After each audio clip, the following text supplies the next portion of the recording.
Produit avec le soutien de Sidi Ali, eau officielle des équipes nationales du Maroc. Bienvenue sur Radio Ma'arif. Bonjour. L'épisode numéro 2 du podcast El Muntakhab et l'histoire du foot et de l'équipe nationale. Aujourd'hui, on va aborder l'entrée en scène de l'équipe nationale dans la Coupe du Monde. Reda Allali, qu'on ne présente pas, qu'on n'a pas besoin de présenter. Bonjour. Salut Mustapha, comment ça va? Ouais. Ça va très bien. Écoute, je me suis toujours pas habitué à ce changement de... Écoute, on se retrouve et puis je suis ravi de t'écouter, de nous raconter une partie de l'histoire qui est très importante et fondamentale. Malheureusement, nous les historiens, on ne s'intéresse pas trop à certaines choses. Et je crois qu'il est temps quand même qu'on y arrive parce que cette histoire de foot, de sport, les compétitions quand même qui sont à l'origine pour faire la concorde dans le monde. Ça devient des compétitions un peu de l'amitié, la concorde, le renforcement de l'amitié, de la concorde, etc. Même dans c'est tout, ça peut olympiques. être de renforcer l'amitié, ça peut être affirmer sa puissance, ça peut être également un substitut de la guerre. Il y a eu des mal. Ça peut être également un prétexte à des explosions... de joie, de tristesse. Oui, ou des explosions, la manifestation. Si tu sens aussi parfois... Tu aimes bien l'histoire, par exemple, tu sais que dans le stade de Vienne, il y a une minute précise à laquelle les supporters applaudissent, quel que soit ce qui se passe, parce qu'ils rendent hommage à leur capitaine juif, qui a été, au moment de l'Anschluss, tué par les nazis. D'accord. Et cette équipe-là devait s'incliner contre une équipe allemande. Et à cette minute-là, ils se sont révoltés, ils sont revenus au score. C'est le moment où les supporters voient que la fierté de résister au nazisme, ils décident de rendre hommage encore aujourd'hui à cette minute-là. Donc, en fait, je veux dire, tu peux comprendre beaucoup de choses par le foot. Beaucoup de choses. Dans le sens politique, politique de la mémoire. Oui, dans la mémoire, ou du sens des sentiments populaires, quoi, tout simplement. Des sentiments populaires. Des gens... la Coupe du Monde 2022, par exemple, imagine un peu, toi, tous les budgets qu'on claque pour donner une image du Maroc avec, les lumières, voilà, l'accueil, la nourriture, machin. Et en fait, qu'est-ce que ça vaut par rapport à je sais pas, à une image de Bouffel et Keshtah Mahmoud, ou bien, je sais pas, bien un truc comme ça. Alors, reprenons par tu vois, c'est une explosion de ta culture, quoi, en fait. Reprenons par le début, l'entrée en scène de l'équipe nationale du Maroc, c'est la Coupe du Monde de 1962. La Coupe du Monde de 1962. Et le coup de foudre, j'ai envie de dire, du Maroc avec la Coupe du Monde se passe le dimanche 12 novembre 1961 au Stade d'Honneur. C'est quoi le Stade d'Honneur, celui qu'on appelle aujourd'hui toujours d'Honneur. Complexe 45, voilà. Mais toujours d'Honneur, effectivement. Beaucoup de gens d'Honneur. Qui s'appelait Marcel Cerdan. Il s'appelait Marcel Cerdan jusqu'à l'indépendance. À l'indépendance, on a estimé que Marcel Cerdan était un colon. En fait, je suis pas convaincu. De l'époque coloniale, oui. Voilà, en tout cas, bon, voilà. Pourtant, il a joué pour l'équipe du Maroc, en tout cas en 1941. C'était une équipe du Maroc de colonisation. Enfin bref, c'est un peu compliqué, mais c'est intéressant. Et ce stade est plein à craquer, on a rajouté des tribunes supplémentaires. Pourquoi ? Parce que le Maroc reçoit l'Espagne pour la Coupe du Monde. L'Espagne, comment ça ? Écoute, dans sa grande générosité, la FIFA avait estimé qu'on avait droit à une demi-place. Pourquoi une demi-place ? C'est-à-dire qu'on va faire jouer les Africains, enfin ceux qui sont inscrits, ceux qui sont indépendants, ceux qui ont une équipe de foot. Et 4 ou 5 équipes à l'époque. Un peu plus. Parce qu'il y a le Sénégal, la Tunisie déjà, c'est les équipes qu'on a éliminées. Tunisie, Libye, Égypte, Soudan. Il va en sortir une Éthiopie. équipe, c'est le Maroc. D'accord. Mais elle ne va pas aller au Chili, elle va jouer contre un barrage avec l'Afrique, un barrage Euro-Afrique contre l'Espagne. Donc en fait, ça correspond à une demi-place. Pardon, le Maroc se qualifie dans une compétition interne entre Africains, si j'ose dire. Il ne s'est pas qualifié, il se qualifie pour le tour d'après. Le tour d'après, c'est d'aller se bagarrer contre un Espagnol. Un Européen, en l'occurrence espagnol. D'accord. Voilà, donc c'est un barrage. C'est un barrage. Le barrage aller-retour. L'aller a eu lieu le 12 novembre 1961 à Casablanca. Stade d'Honneur, et j'ai envie de dire, c'est un peu le début de la grande histoire du Maroc avec la Coupe du Monde. Parce que l'histoire du Maroc avec la Coupe du Monde, c'est un peu l'histoire de ce podcast, c'est une chose importante. Tu vois, par exemple, l'Égypte, qui est sans doute la plus grande équipe africaine en termes de résultats. Qui participe, je crois, à la première édition de la Coupe du Monde. Invité en 1934. Invité, ouais. Oui, elle était presque le seul pays indépendant en Afrique. Qui a créé la CAF, quasiment, l'Égypte. Qui a abrité les locaux de la CAF. La Confédération africaine de football, qui a gagné la CAN, je sais pas, 5, 6, 7 fois, qui via l'Ahli, via le Zamalek, a dominé. Et cette équipe-là, l'Égypte, n'a jamais gagné un seul match en Coupe du Monde. Le Maroc, à l'opposé, a demandé plus de fois la Coupe du Monde que la CAN. Il s'est qualifié en 70, il s'est qualifié en 86, c'est passé en 8e, et passé en... Ça, c'est l'histoire du podcast, les Marocains le savent, l'histoire du Maroc. C'est-à-dire que dès le début, tu as l'ADN des équipes qui Coupe sont du posées. Monde. L'ADN Coupe du Monde du Maroc et l'ADN Afrique de l'Égypte. Alors, pour revenir à ce barrage-là en 62, Qui est cette Espagne qui arrive? Déjà, c'est la moitié du Real Madrid. Le Real Madrid a gagné les Ligues des Champions. Enfin, lancé des Ligues des Champions 56, 57, 58, 59, 60. D'accord. Donc, on a une équipe madrilène. C'est sérieux, c'est très forte. Sérieux. Et en plus, à l'époque, comme la FIFA ne pose pas des grandes conditions pour les nationalisations, les naturalisations de joueurs, l'Espagne, c'est un peu comme le Qatar, ce qu'ils ont essayé de faire avec l'équipe de hand, c'est-à-dire qu'on va prendre tous ceux qui sont les meilleurs joueurs du monde. Donc Di Stefano, l'Argentin est là. Voilà, il y a un défenseur uruguayen dont j'ai oublié le nom, Puskás, capitaine de l'équipe, ou en tout cas meilleur joueur de l'équipe 54. Puskás, c'est un nom qui aujourd'hui parle aux jeunes parce que le prix Puskás, c'est le prix du plus beau but de l'année. Ce bonhomme-là est hongrois. Il a joué jusqu'en 54 avec son pays, la Hongrie. Harag, littéralement, c'est un passage à l'ouest, ce qu'on appelle briser le rideau de fer. Le fameux rideau de fer entre le bloc communiste et le bloc.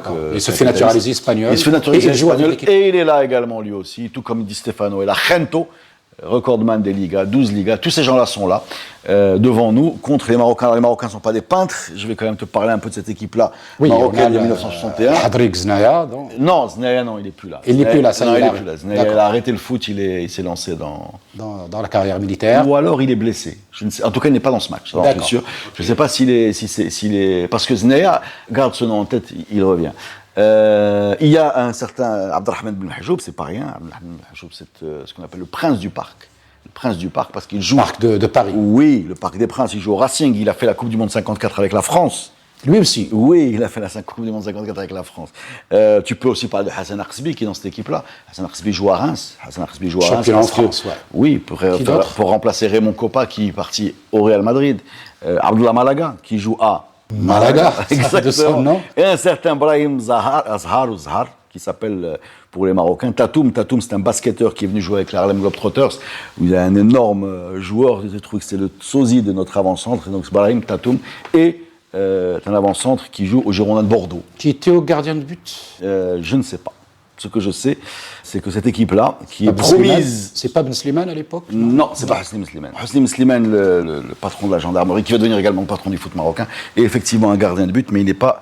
dans cette équipe de 62. Dans cette équipe-là, non, de 61. Et je ne sais pas si l'international, il jouait au phare, mais je ne le vois pas dans la feuille de match. Par contre, ce que je sais, c'est que cette équipe-là, qui est censée se prendre une raclée phénoménale, s'incline un seul petit but à 0, qui est marqué à la 80e minute. Le but est sur YouTube, si vous voulez aller le voir. Il est là, on voit nos ancêtres dans les tribunes qui prennent ce but-là.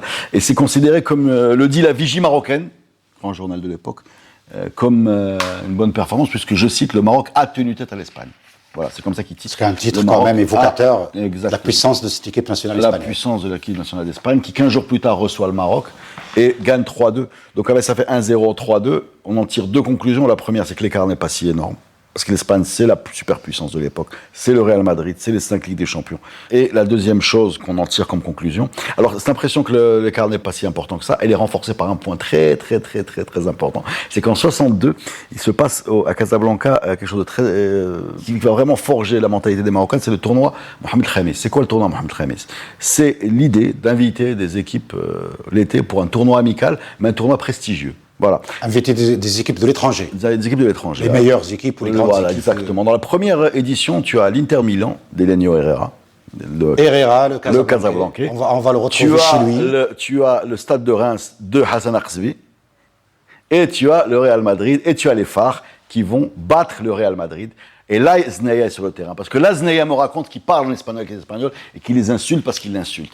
Et qu'ils vont être très surpris de trouver un hispanophone devant eux, qui les malmène et ils battent. Et ils battent le Real Madrid. Et ça va donner, on est en 62 là, on est juste après la Coupe du Monde. Donc entre la défaite de 61 d'un but d'écart, la victoire de 62 où les Phares, alors les Phares c'est très important, hein, cette victoire 4-3 qui va, ça va créer un séisme, parce que toi tu sais mieux que moi, les Espagnols n'ont pas l'idée que les Moros puissent les battre. Absolument. Surtout, on a un championnat naissant, etc. Beaucoup jouaient en Espagne ou en France. Tétouan jouait dans la Liga 2 à peu près. Pour eux, c'est pas grand-chose. Et puis Madrid, avec ses performances, c'est quand même, il se prend en 4-3 à Casablanca quand même, juste après 1962. Juste après avoir comme ça battu les Marocains de justesse. Donc finalement, c'est l'Espagne qui va au Chili en Coupe du Monde et c'est pas le Maroc.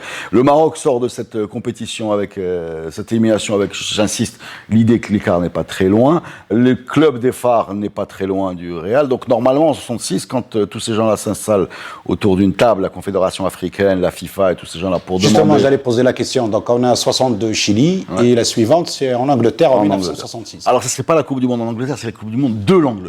Comment ça? Parce que M. Stanley Roos, Sir Stanley Roos, anobli par la reine, est une sorte d'individu d'un autre âge.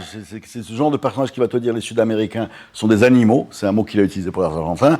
Les Africains, je ne sais même pas s'il a un mot qu'on existe. Voilà, exactement. C'est la bonne caricature du colon. J'ai presque envie de l'imaginer avec son chapeau de Dr Livingstone, tu vois. Ouais. Et quand on va lui dire il faut une place pour l'Afrique, alors, qu'est-ce qu'elle fait il refuse la demande de l'Afrique d'avoir une pleine place, c'est-à-dire de supprimer le barrage. Et donc l'Afrique en 66 boycotte. Voilà. D'accord. Il n'y a ni éliminatoire, ni qualifié, ni éliminé. Personne n'y va. Et l'anglais, quand je te dis juste une petite parenthèse sur cette Coupe du Monde, n'est pas la Coupe du Monde en Angleterre, mais de l'Angleterre. L'Angleterre gagne cette Coupe du Monde en 66, avec une fameuse finale contre l'Allemagne. Avec un fameux but assez étrange, on n'est pas sûr que la balle ait traversé la ligne, vous pouvez encore voir ça sur YouTube, avec un public qui envahit à Wembley le stade pendant que le troisième but anglais est marqué. Enfin bref, c'était assez folklorique. Elle était pour l'Angleterre l'a pris. Nous, c'est pas notre histoire c'est qu'on n'y était pas, ni on y a participé, ni rien du tout. Et aucune équipe africaine n'avait accepté ni de jouer les compétitions, ni d'accepter l'idée de mes places. Débrouillez-vous. Est-ce que ça a donné un résultat? Ça a donné un résultat, vu qu'en 1970, très noblement, la FIFA nous offre une place. Enfin. Wahda. Et c'est le Maroc qui se qualifie. Wow. Alors déjà, ces qualifs sont un film. Pourquoi là, pratiquement, on a une bonne majorité de pays africains qui sont indépendants. Ouais. Pratiquement tout le monde a une équipe de foot. Donc on va assister à des éliminatoires pour avoir une seule équipe qui va arriver à Mexico. Je peux revenir 2 secondes sur ce bon Stanley Roos, parce qu'il est assez drôle. Parce qu'en fait, qui considère tout le monde. En fait, il est un peu plus. Il n'a pas, j'ai envie de dire bêtement, refusé la place. Il dit ok, on va enlever le barrage contre l'Europe, mais il a inventé un barrage contre l'Asie et l'Océanie. Voilà. Donc en fait, il y avait toujours un barrage. Donc c'est là, ça a bien déclenché le boycott. Il n'y a toujours pas une place complète, mais un nouveau barrage. Alors revenons donc aux qualifications 70. Qualification 70, le Maroc bat le Sénégal. Normal. Alors, c'est des coupes, il n'y a pas de points, etc. Tu vas, tu joues, tu continues. Aller-retour. Voilà. Et là, on a la Tunisie. Alors, la Tunisie, match nul à Tunis, match nul à Casa. Donc, troisième match se joue à Marseille, parce qu'à l'époque, il n'y a pas de pénalty. Troisième match à Marseille, et là, c'est un nouveau match nul. Ça fait... Contre qui? Contre la Tunisie. Pourquoi à Marseille? Terrain neutre. D'accord. Principe du terrain neutre. Ouais, match d'appui. Il n'y a pas de pénalty. Et à la fin du match d'appui, c'est un match nul. Donc, qu'est-ce qu'on fait? On n'a pas inventé les pénaltys. Personne n'a imaginé les pénaltys. Il n'y avait pas encore de pénalty à l'époque. Non, monsieur. Qu'est-ce qu'on fait? Tirage au sort. Comment? Ah, ça, je ne sais pas. Avec une pièce sur le terrain qui tombe du côté marocain. Alors, ce qui est terrible, alors ça, c'est un film. C'est un film. Pourquoi c'est un film? Parce que je t'ai parlé des Coupes du Monde 61, 62. Le Maroc a éliminé qui pour aller en barrage contre l'Espagne? La Tunisie. Et comment? Avec la pièce. Pile ou face. Et où ça? Incroyable. Dans le troisième match de barrage, à Palerme. Alors maintenant, si tu réfléchis 2 secondes, oublie le foot et le sérieux. On a quand même battu les Tunisiens 2 fois en lançant 2 pièces à Marseille et Palerme. On a quand même l'impression d'être plus dans un film noir que dans une chronique sportive. Incroyable. Palerme et Marseille. Incroyable. Il faut une petite musique de parrain. D'où l'intimité, l'inimité entre les équipes nationales quand ils se retrouvent. Il y a toujours un peu cette revanche de la pièce. À ce jour, elle crée la polémique parce que notre ami Farouk Abdou, je salue, grand copain, journaliste tunisien, a interviewé des membres de cette équipe qui expliquent que la pièce est tombée du côté tunisien. Mais les Marocains, par une entourloupe, Tbaousso, au moment où elle est tombée. Ils se sont déclarés gagnants sans regarder la... Exactement, je ne sais pas si c'est vrai. Non, on ne le saura jamais. Non, Michel Khatib-Jian. Pardon, il y avait un arbitre justement pour regarder. Michel Khatib-Jian, décédé depuis en 1920. Quelle nationalité? C'est un Français d'origine arménienne. Voilà, c'était à Marseille, donc il a... C'était un Khatib, voilà, justement. Peut-être. En tout cas, lui, il a donné la victoire au Maroc. Donc on pense que cette histoire de Tbaousso, Dekchi... Incroyable. En tout cas, ce que racontent les Tunisiens. Incroyable. On ne le saura jamais. Michel Khatib-Jian est décédé. De toute façon, il a bien fait la finale du match avec le Maroc qui passe. Mais se dire quand même qu'on a Moi, alors, à chaque fois que je pense à cette histoire, je pense à une chose. C'est que je regarde des pénaltys et les gens me disent « Ah, c'est la loterie ». Non, non, c'est pas la loterie. C'est un ballon, un but et un goal. Voilà. C'est-à-dire que c'est un geste de footballeur, mon ami. Absolument. Et c'est même pas un geste de footballeur, c'est le geste du footballeur. C'est de mettre un ballon dans un but. Absolument. En maîtrisant ses nerfs. Parce que là, c'est la loterie. Excuse-moi, à quel moment on commence les pénaltys alors? Moi, je croyais que ça a toujours été fait Non, partie. ça vient plus tard. Ça vient plus tard. Je pense pour la Coupe du Monde 78, derrière la Tunisie, je me demande si elle nous élimine pas au pénalty. Je vérifie. Parce qu'entre-temps, ils les ont inventés. Donc là, dans tous les cas, donc là, on avait une vraie loterie. Cette vraie loterie a abouti à la qualification du Maroc. Voilà. Donc pendant 6 matchs avec la Tunisie, on n'a pas réussi à faire autre chose que des matchs nuls. Alors ça pose quand même très importante l'ADN de notre rival historique. Parce qu'avec la Tunisie, ça va être très, très compliqué. C'est-à-dire c'est des matchs tendus, avec des petits écarts de score, qui se finissent avec des polémiques, avec des pièces, elle est tombée, non, elle n'est pas tombée. 50 ans après, on en parle encore. C'est un peu, j'ai envie de dire, dans cette Coupe du Monde 70, il y a l'ADN de notre foot qui est un peu posé, c'est-à-dire, et notre ennemi intime, dans l'amitié, bien sûr, parce qu'on est quand même. On parle de sport, évidemment. Foot. Mais ça va donner un peu le scénario d'une rivalité de fort bonne facture. Voilà. C'est comme ça que le Maroc arrive en Coupe du Monde 70, en éliminant la Tunisie sur la pièce. Qui avait dans cette équipe du Maroc de l'époque qui est arrivé comme ça avec la Tunisie, puis qui est arrivé à Mexico ou au Mexique? On ne passe pas de la Tunisie en Coupe du Monde. Hein. Ensuite, on bat le Nigeria et le Soudan. Après le pile face avec la Tunisie, exactement. On joue avec le Nigeria et on gagne. Ouais, et le Soudan. Et donc, on devient la première équipe en 70 qualifiée à la Coupe du Monde. Qualifiée à la Coupe du Monde versus l'Égypte, invitée à la Coupe du Monde 1934 pour un seul petit match. Donc, il y a une certaine logique, ce que j'essaie de dire avant de rentrer dans l'effectif. En 62, tu es barragiste. Contre l'Espagne. Donc tu as, entre guillemets, raté de peu. Voilà. En 66, tu boycottes. En 70, tu es qualifié. Donc il y a une certaine, j'ai envie de dire. Il y a une histoire assez. Il y a une histoire. Profonde, mais il y a une légitimité. Voilà, il y a une légitimité. Il y a une légitimité, une certaine expertise dans les éliminatoires africaines. Et c'est une grosse équipe. C'est une grosse équipe dont le capitaine s'appelle Driss Bemmous. Très beau joueur, Driss Bemmous. Allez voir la Coupe du Monde 70, elle est sur YouTube.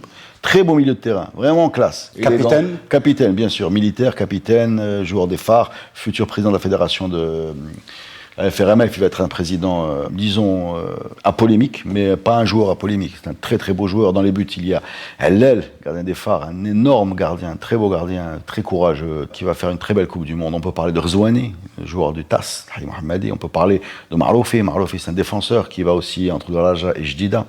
Ce qui est drôle, c'est qu'il a commencé à Raja, il est parti ensuite à Jdida. Pourquoi il est parti à Jdida? Parce que son père était muté, donc à l'époque c'était des vrais amateurs. Son papa, il va partir travailler à Jdida. Donc il part jouer dans Pouldom, tu vois, on peut parler également de Saïd Rendi, l'ailier du Raja, et du fameux Hummen qui va marquer ce premier but de l'histoire du Maroc, c'est la paire du Raja. Et on a quelque part un personnage qui va devenir très important dans le foot marocain. J'ai commencé à en parler, c'est Hassan II. Pourquoi encore Parce que Hassan II comprend très vite l'importance de la Coupe du Monde. Il va s'impliquer personnellement dans l'équipe nationale. Par exemple, Saïd Rendi raconte une scène, il me l'a raconté, où Hassan II regarde les phares jouer contre le Raja. Et il a un parasol comme ça sur les tribunes, et le Raja domine la première mi-temps ou le match, et à la fin, il appelle Cluzo. Cluzo, c'est un personnage important aussi. Cluzo, c'est l'entraîneur des phares et de l'équipe nationale. Et il appelle Hummen, l'avancement du Raja, et Rendi, l'ailier du Raja, et Cluzo, l'entraîneur des phares. Donc déjà, il faut comprendre un peu dans quel monde on est. Hein. Cluzo, c'est l'entraîneur des phares, c'est l'équipe de l'équipe nationale. C'était classique à l'époque, de l'équipe nationale, où les phares, c'est l'antichambre de l'équipe nationale. Hummen et Rendi ont fait un super match. Il dit à Cluzo, devant tout le monde, je veux que tu me fasses le jeu du Raja et que tu me ramènes ces $là en équipe nationale. Et là, Rendi, il a le jeu de l'équipe nationale, Zidna Aliouat, le milieu de terrain, Zid Aliouat. Donc, c'est comme ça que se crée en gros on est dans ce monde-là. On est dans ce monde-là où Hassan II a cet homme-là qui s'appelle Cluzo. Cluzo, c'est un vrai formateur. Cluzo, c'est un entraîneur vintage. C'est pas un type qui va te faire c'est un éducateur, c'est un type qui insiste sur la discipline, un formateur, un peu papa. Tu vois, qui s'intéresse aux joueurs, qu'est-ce qui leur arrive dans leur vie personnelle, qui les coach, qui est très aimé des joueurs de phare, et qui est la courroie de transmission de Hassan II. Hassan II, par exemple, c'est à Cluzo qui va demander de fabriquer une équipe de jeunes pour qu'ils jouent avec les princes ses enfants. Et Timoumi est dans cette équipe-là. Par exemple, le futur Timoumi. Voilà. D'accord. Encore jeune Oui, encore jeune, il va jouer avec les Princes, parce que Hassan II voulait que ses enfants jouent au foot. Hassan II, il va demander à ce qu'on fasse des paroles à cette fameuse hymne national. Et oui, c'est à cette occasion-là qu'on va avoir le texte de l'hymne national. Exactement. Jusque-là, c'est quoi? C'était une musique. Exactement. Absolument. Je crois que c'est la marche sultanienne, non? Non, le salut... Le salut du sultan. Le salut chérifien. Le salut chérifien. Le salut chérifien. D'ailleurs, ils ont continué à l'écrire pendant très longtemps. C'est Léo Morgan. Léo Morgan, c'est un compositeur militaire français. Absolument. Alors, sans rentrer C'était une sorte de musique du sultan quand il y a des visites officielles. On jouait l'hymne chérifien. L'hymne chérifien. Voilà. Mais ce qu'il faut comprendre, c'est que Léo Morgan, quand il écrit ça, sans rentrer dans les détails de la composition, il fait exactement ce qu'au font les architectes de l'IOT. C'est-à-dire quand tu te promènes à Casa, par exemple, c'est juste l'exemple parce qu'on est à Casa, tu vas tomber sur les bâtiments, pas la poste, ou bien le mahkama. C'est des gros blocs européens avec le naqsh ou bien avec un peu de tuile. Une touche locale. Exactement. La touche locale, l'image qui se fait de la touche locale, l'architecte, c'est de dire, tiens, c'est un gros bloc, c'est un gros espace un peu européen, et tiens, on va mettre des tuiles, ou là on va mettre jlige, Eh ben, musicalement, c'est pareil. C'est une grosse mélodie à l'européenne, ce que font l'hymne des Goumiers, la Marseillaise, etc. Et de temps en temps, tu as une espèce de mineur qui arrive, une espèce de note qui arrive, Bien sûr. Et là, bim, hop, tu es dans l'orientalisme. Non, mais j'adore, je trouve que c'est très réussi. Déjà, pour moi, ça a une vraie touche. Déjà, c'est fait pour une vraie touche. C'est fait pour la garde royale. Ouais. Et puis tous les instruments, on les connaissait. Je veux dire, il y avait le tambour, il y a comment on appelle ça, les instruments avant qu'on avait déjà le reita ou le nfar. C'est-à-dire, déjà, ça colle avec le type d'instrument qu'on avait déjà l'habitude. Oui, mais je ne suis pas sûr qu'on doit parler d'un instrument, parce qu'en fait, les hymnes, c'est toujours des musiques militaires. Donc, en fait, c'est toujours en fin de compte, c'est une chose que je regrette. À l'origine, dans toute l'histoire de l'humanité, oui. Oui, les hymnes, c'est le XXe siècle. Il n'y a pas d'hymne vraiment avant. Et je regrette, à titre individuel, qu'à part quelques pays comme l'Inde, ou bien tu peux en trouver en Asie, les hymnes sont très rarement des émanations de la culture musicale d'un pays. C'est très souvent... C'est toujours militaire. C'est toujours militaire. L'Amérique du Sud, c'est un festival tu le vois, tu entends le colonel Salazar de Tintin et les Picaros.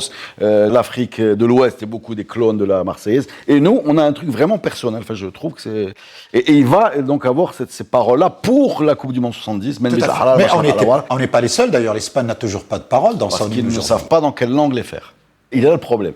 Parce qu'ils ne savent pas dans quelle langue les faire. À l'époque, il y avait le premier problème basque. Ils ont une musique et ça s'arrête là. Il a trouvé une solution. Mais le Maroc, donc, fait cette hymne-là pour... La Coupe du Monde parce que Hassan, oui, il a envie d'avoir la projection de... Franchement, il a... Mais c'est génial, un texte qui est écrit plus tard et qui arrive collé à la musique ou au chant. C'est une performance, je veux dire, de l'auteur du texte pour... Et puis qui est un texte qui n'est pas violent d'ailleurs, il est assez pisse. Hein, écoute, le texte est prêt. L'équipe part pour le Mexique. Ils vont être les premiers peut-être à le chanter alors. Donc. Écoute, ils vont pas tellement le chanter, puisqu'il va avoir beaucoup de mal déjà à l'apprendre. Et deuxièmement, on ne sait pas parce qu'ils sont filmés de dos. Pourquoi sont-ils filmés de dos? C'est un mystère. Et vous connaîtrez les détails de la participation à cette fameuse première Coupe du Monde 1970 dans le podcast suivant. Pardon, une dernière question. Mais qui était qualifié à cette Coupe du Monde? Comment ça, qui était qualifié? Nous. Non, mais je veux dire... Ah, bah alors là, Alors 1970, c'est le chef-d'œuvre de Pelé. Ah. Tu as une équipe d'Allemagne qui est énorme, parce que l'Allemagne, c'est celle qui va gagner 74, c'est là où il y a Beckenbauer. Merci Reda pour ce récit assez passionnant et fantastique. On en découvre le boycott de l'Afrique, l'Afrique qui boycotte la Coupe du Monde de 1966, la performance de l'équipe nationale contre l'Espagne en 1961 qui ont joué les éliminatoires pour la Coupe du Monde de 1962, cette histoire avec les Tunisiens, l'hymne national qui est enfin un texte, mais est-ce que tu as quelque chose à rajouter, Reda? Écoute, rendez-vous la semaine prochaine pour la suite. Merci les amis, à la semaine prochaine.